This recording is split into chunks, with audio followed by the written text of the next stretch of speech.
Hey everyone, and welcome to Step Up Your Studio, the podcast that will provide a blueprint for your success. And thrilled to have in the hot seat, so to speak, today, even though we're just having a relaxed conversation, is Jamie Adams from Gotta Dance from the amazing and beautiful state of Utah in a town that is called Eagle Mountain. And I've been through Utah many a times doing that drive, going through Salt Lake City to Provo, and Eagle Mountain is kind of in that vicinity south. So I probably passed by Eagle Mountain many a time. So Jamie, welcome.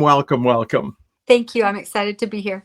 Yes, and you've had your studio. You launched it back in 2007. So, how did that journey start? 18 years. Congratulations. You're obviously doing something successful. And I think it was in 2017 is when you moved into your new beautiful state-of-the-art facility. But before we go there, let's go back that journey. What made you want to start having a studio in the first place? Well, probably a little bit of craziness, but really, I was teaching dance and I had two little kids at the time. And I was looking forward to my daughter being old enough to start classes. She was almost 3. And I was looking at the studios that I was teaching at and just some of the studios I trained at, and just kind of reflecting and thinking, what do I want for my daughter? What experience do I want her experience to be? And I would talk with my husband about it. And with his encouragement, he was like, you really should just start your own and just do it here in our basement. And so with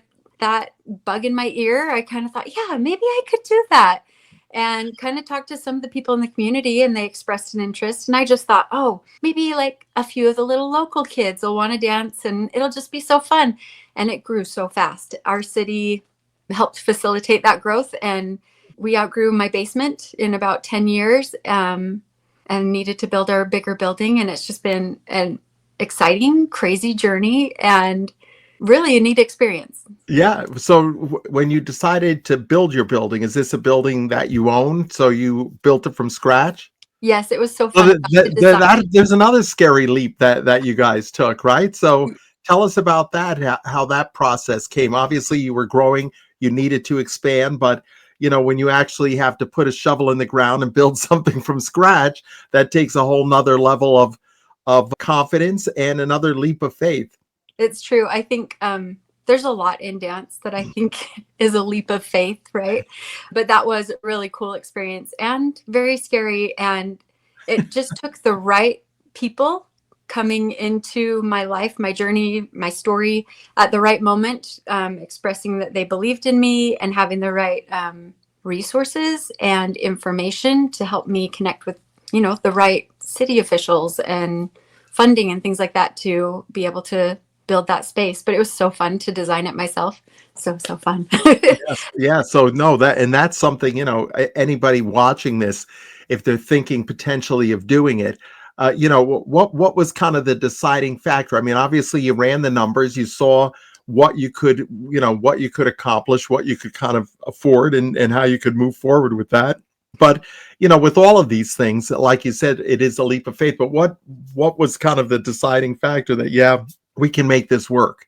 So each year, my husband and I would evaluate, do we keep growing the studio? Do we keep it where it's at? How's it affecting our family? Because it was in our home. And Sure. Yeah.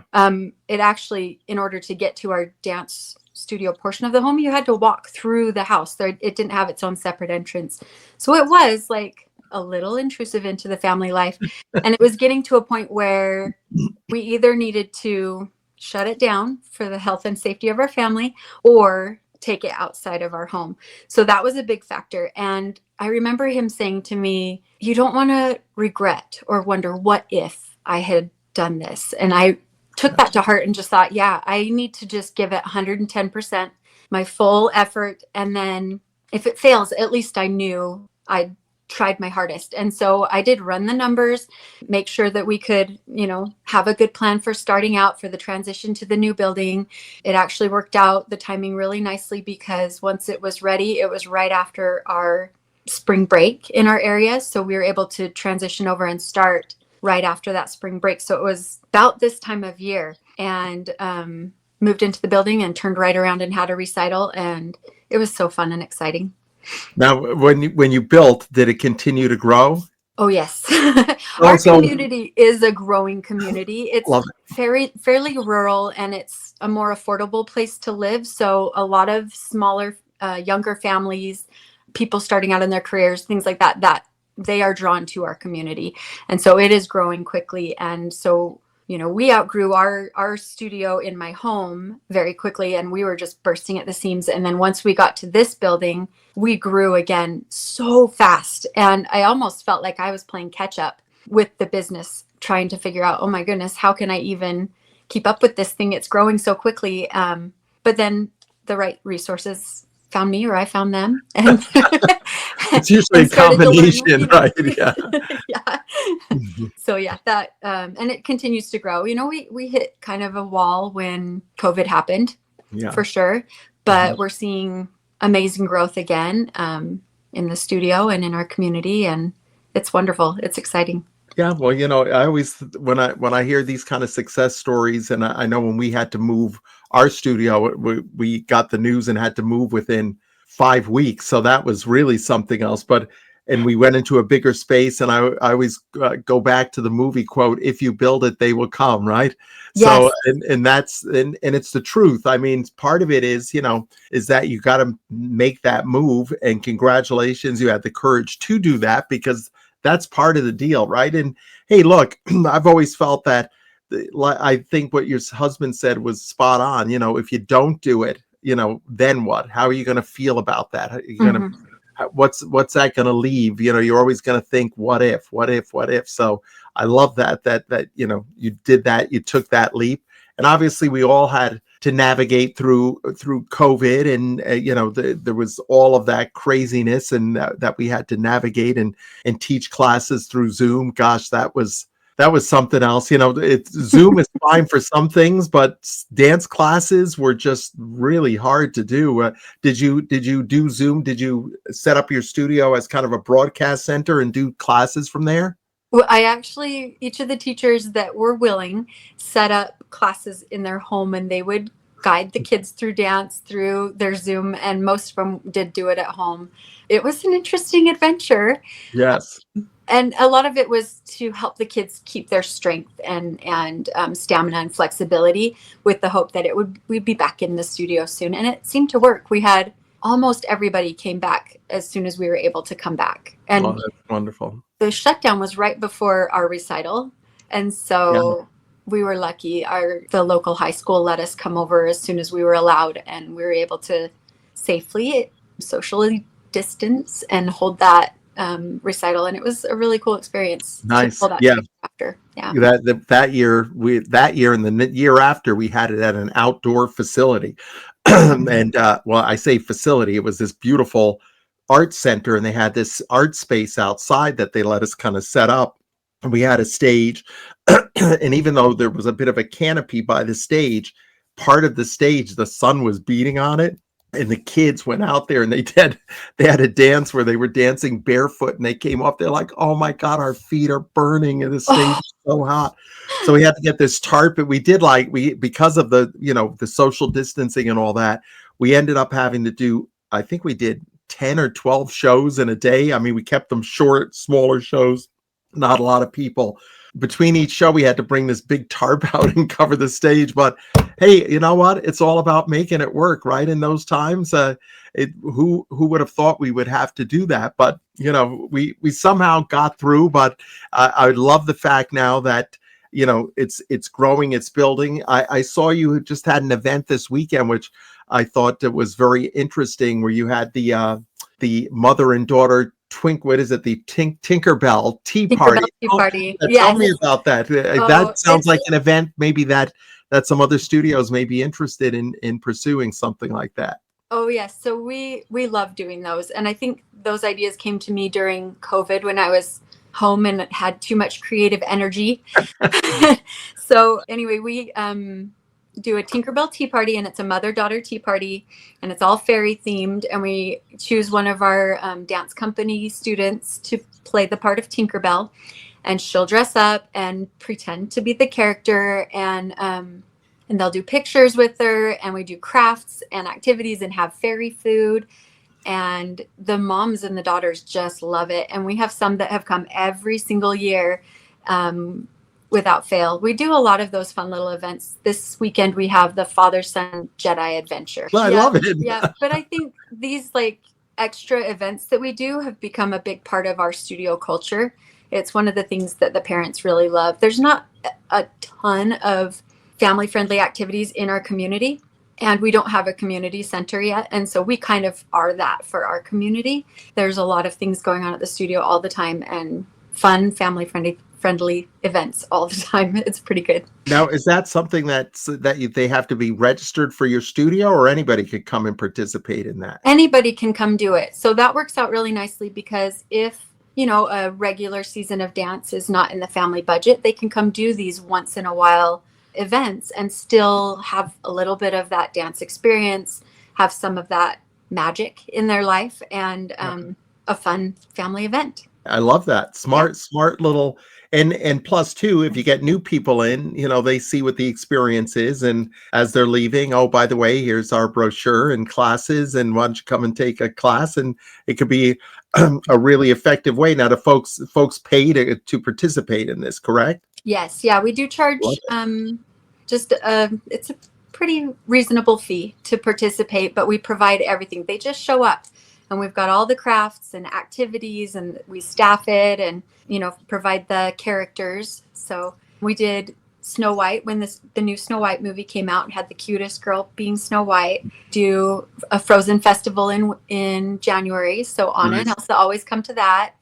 So we go all out and make them really big. So nice. Well, I love it. You know, I always think it's important if you can do these type of special events at the studio that create an energy too, right? That's always fun to do. Plus, you know, the side benefit is it's a marketing tool that you can use to get some new students, but it's also, I think, a really good retention tool to the folks that are there, because, you know, the parents sometimes become a little disconnected, right? They're dropping their kids off, they're running around, everybody's busy with life.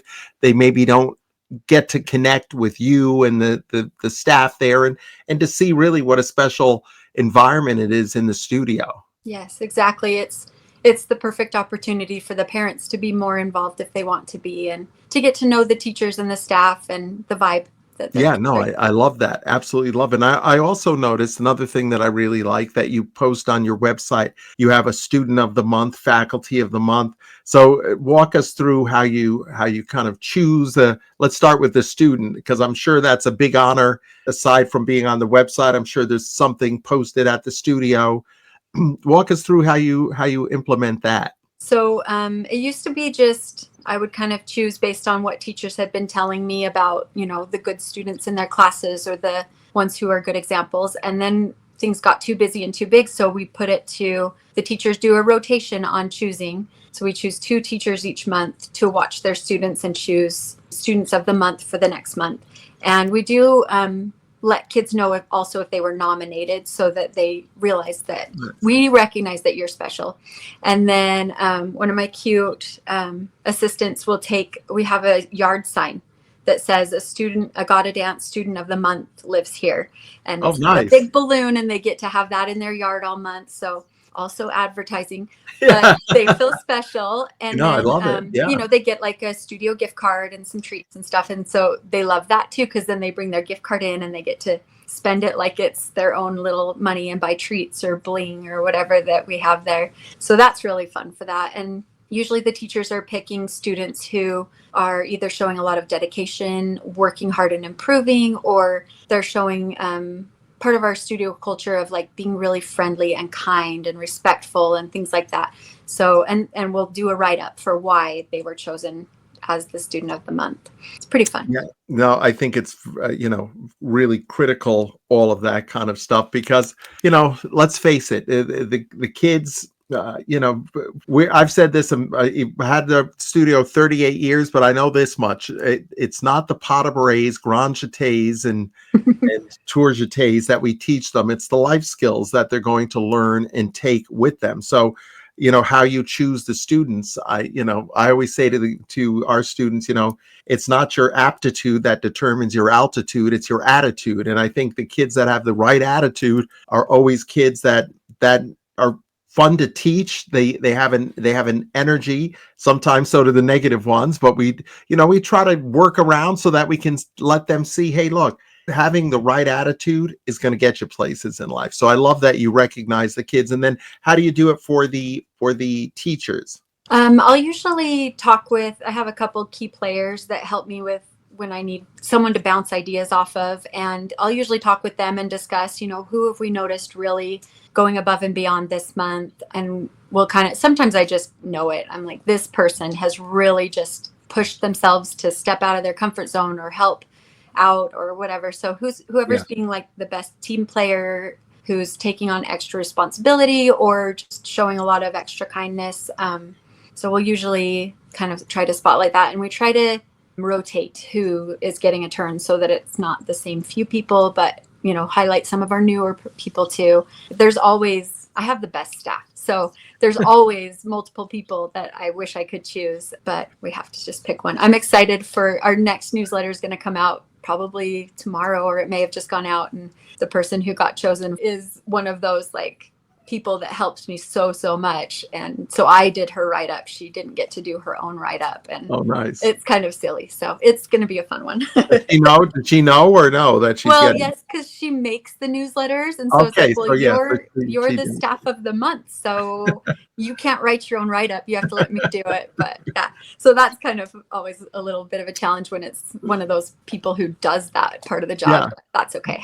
Oh, but that's nice. I love that, and Yeah, I love that it's you fun. recognize somebody each month, because we know, as you said, a successful studio is not just one person. It literally is a village, right, of people that all pushing together in the same direction and working hard. And I know how important it is for you. You say you're lucky, but they're also very lucky to have you as the studio owner, because you're really invested in their continuing education. You want to make sure that they continually grow. I know you bring your team to the conference every year. What is your thought in that, of trying to, instill and invest in them, really? Well, I feel like the more I invest in them, the more they feel connected to the studio and their students, the more they have to turn around and invest in the studio. And of course, the more knowledge and skills they have, the better quality their classes are going to be. But I found too, when because we're in Utah and Dance Teacher Web Conference is in Vegas, we do it as a road trip. So we get to go together. So that time together in the car, beforehand, just being silly and having a good time, and then on the way back collaborating and sharing our ideas, that's some incredible bonding time that really can't be replaced. And then those who can't make it, like those who couldn't come last year, they made sure they were on my list this year to come because they love it. So Yeah. shout out to you for an amazing conference. No, It well, I does appreciate us so that. much good. Yeah. But I love that, because I know after the event, when you said you do this brainstorming afterwards, that's some of the most fertile time for us. We get the team together. We'll sit around the pool the next day. Everybody's, obviously you're running an event. You're kind of pooped at the end of the whole thing. However, as tired as you are, you're also equally energized. So we come up, we get pads, and we're writing like crazy and coming up with so many brainstorming ideas of, oh, we could do this better. We should do this. Let's try that. And I'm sure that's what happens on that ride back, that everybody kind of is you're so inspired, right? That it's a think tank that happens. I love that you're Exactly. able to do that drive back. That you might even want to record that. That'd be like a really good a really good broadcast to see all of that going on. I love it. Would Absolutely. definitely be entertaining. Yeah, I'm sure. I'm sure. Hey, look, it's social media, all these things, you could do all kinds of snippets that I'm sure would be an absolute blast to have. Well, look at it. I really appreciate your time. I know that, before we went live, we were talking, this is a busy time of year, getting ready for recitals and going full steam ahead. And you're a studio that doesn't do competition. What was your thought as to why you didn't want to do competition? When I first started the studio, I found that a lot of the parents of the dancers who were involved in competitions were a little extra stressed, and that kind of intensity was not the vibe I wanted for my studio that I wanted to create. Not all, there are fabulous parents, and not all parents are like that, but I do believe it can draw that kind of a person, and the dancers as well. And so I wanted to create a place where the focus is on learning and growing for the sake of the joy of learning to dance, and building your confidence just in the fact that you're accomplishing these skills and that you're learning to perform and bettering yourself without the need for a trophy. And that is pretty different in my community. So there are a lot of studios in our area that are competition studios, and they're fabulous. But we tend to draw the people who don't want that level of intensity.